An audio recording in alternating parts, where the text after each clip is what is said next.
barka da zuwa wannan tasha tamu mai albarka. Domin kasancewa da labaranmu ka danna subscribe a wannan tasha, sannan ka danna kararrawa domin ci gaba da samun daɗaɗɗen shirye-shiryenmu da zarar mun ɗora. Dadi Hikima, wanda aka fi sanin shi da Aballe a cikin shirin A Duniya, shi ma ɗaya ne daga cikin jaruman masana'antar Kannywood wanda Allah ya ɗaukaka su a daidai wannan time ɗin.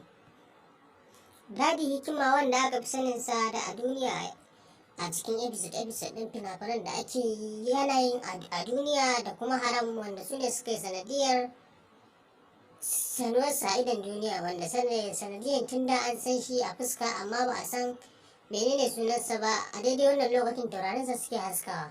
Sannan kuma yana fim ɗin Munir da kuma Labarina da kuma sauran fina-finai da episode. To Dadi Hikima, abin da mutane suke tan faɗa a kai duk yawancin fina-finan da yake fitowa ana fitowa ɗan daba ne. To shi ne abin magana a nan, Dadi Hikima ɗan daba ne ko kuma a da ne dabancin, ko kuma a har yanzu yana kan dabancin, ko kuma ya daina.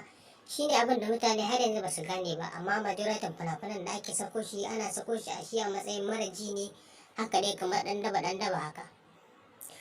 To domin jin asalin wane ne Dadi Hikima, kuma Dadi Hikima mutum ne lafiyayye ko ba mara ko mai fitina, domin jin cikakken labarin ka danna subscribe a wannan tasha, sannan ka danna kararrawa domin nan gaba da zarar mun kawo muku cikakken bayanin za a sanar da kai.